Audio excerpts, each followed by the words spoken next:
Welcome to VP Culture lesson number 9. And this lesson is going to be on personality science. And it's going to be talking about the personality of community. What does it mean for that community group that you're serving? What is their personality? How does their personality affect how you engage with them as a team? So this one's a little bit more theoretical. I don't have a test that you can give out to your entire community to get a personality test back, but it does give you characteristics to be able to discuss what your community might have as a whole, or what they might be even looking for in you, in your personality. So we'll see what that looks like as we dive into it. So identify your community. So this is going to be a little bit speculative, but I'll give you some tools to think about how this might work.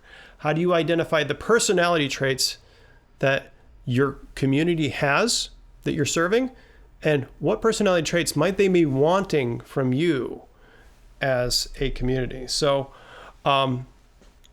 what is your community's personality is the major question. So one way to look at this is that each market has a personality.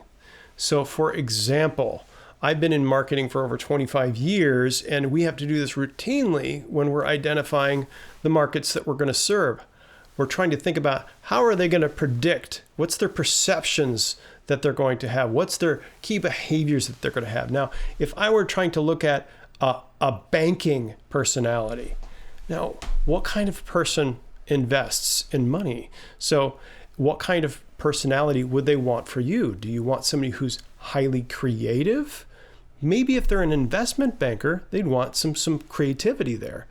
But generally, they're going to want a high degree of orderliness, conscientiousness, agreeableness. Those are the type of things that they might. They might even like some idea of, depending on the investor, what if it's an investor who wants a more aggressive portfolio? They're going to want you to have a little bit more extroversion, more optimism, more sense of adventure and creativity. But what if they're a conservative investor?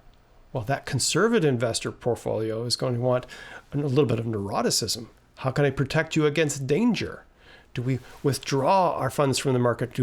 Is it now is the time to put into the market because it's less dangerous?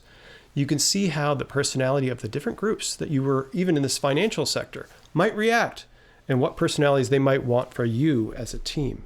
So it's kind of a hypothetical discussion to have, but you can see how it's going to play out. Like, what kind of personality would someone want in the motion picture industry?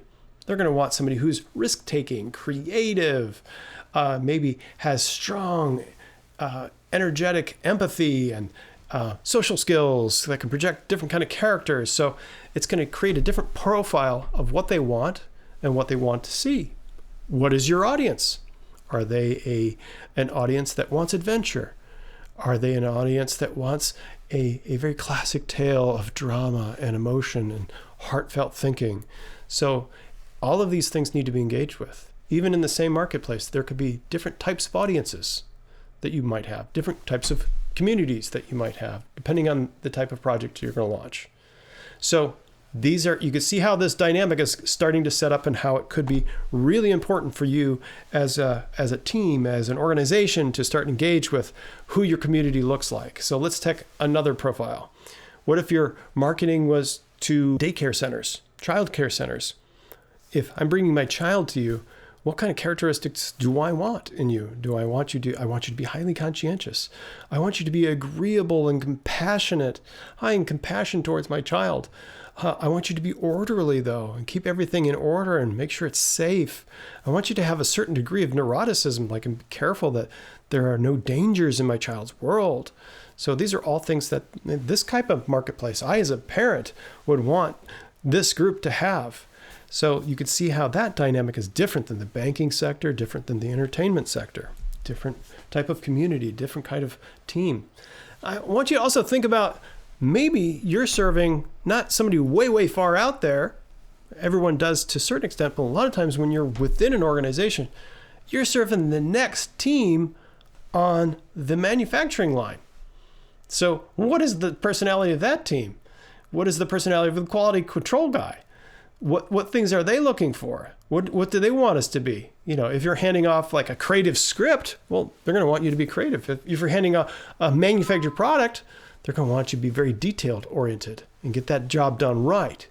So think about the person that you're serving within your organization. Like if you're the HR director, you might be serving your people and you're doing certain things to hold them to compliance, to payroll, to benefits, and to maybe creating culture too. So these are all areas of how you serve. So that comes to you with this question.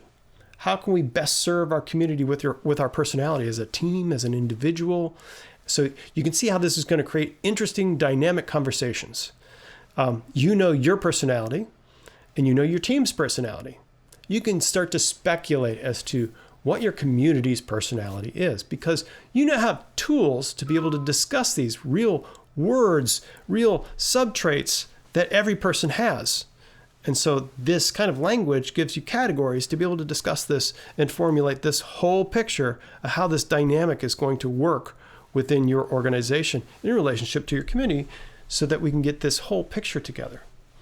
What is the weaknesses of your team? How could your team interact better? Or how is our team going to struggle to interact with people? Maybe you're a highly creative, innovative personality types because you have high extroversion and you're low in agreeableness and you're high in openness, but you're serving in financial markets. Well, use all that creativity to create the stability that your team wants. So you're creatively creating stability.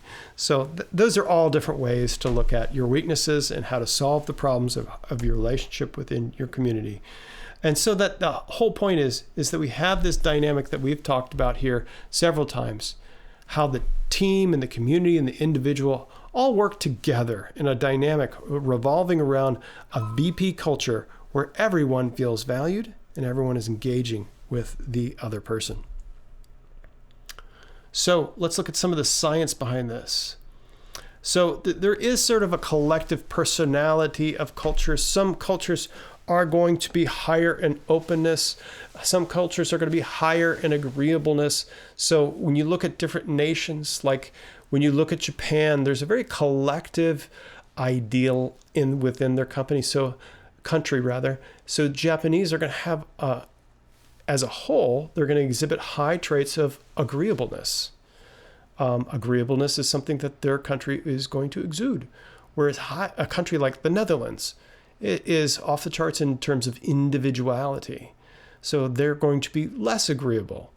And they might be a little bit more argumentative. They might, when you're discussing with them a point, they're going to be making their own point very strongly. So those two nations, when you put them together, so all this to say is anthropologists see that there are tendencies for groups, even nations, to have a certain personality profile that gets magnified within their group, maybe because of genetics. We don't know exactly the mechanism that causes that to happen, but it is definitely a thing that different groups have different personalities, and they tend to have more of a certain personality trait within their group than other groups do. So just keep in mind that this has been observed by scientists who study groups, anthropologists and sociologists, that this is a thing. This is a real reality that each group community that you serve can have a community dynamic that relates to the personality traits.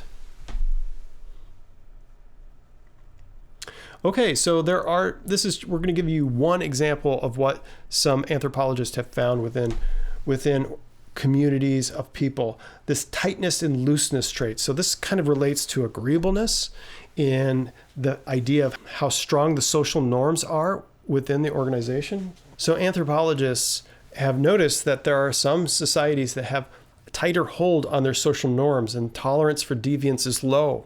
So Japan would be one of those cultures. Some Islamic cultures have this. So there is a greater conformity to the standards, whereas an individualistic culture, like we mentioned, the Netherlands, the United States, these cultures have less of a hold on the collective norms. There's more individual variation. There's more room for more individuals to express their personality traits in different ways. So that's also an observation done by social scientists within groups of people. So all that I'm doing here is helping you to understand that there are observations that have been done by scientists that this is a real thing, that communities and groups of people have personality traits that they hold collectively. And so you can kind of look for them when you are serving a community, and that will help you in your work with communities that you serve to make it more effective. So we're going to jump into our questions now. So who is your community? Are you serving someone within your organization? Are you serving several groups of people? Like, for example, are you in education where you might be serving the parents and the students at the same time? So who is your community? Who are you serving as an organization? Question number 2. What is your community personality? Hash out that discussion that we've been starting here. What does it look like? Question number 3. How does your personality affect your community? Question number 4. How does your team's personality affect your community? And then the last question.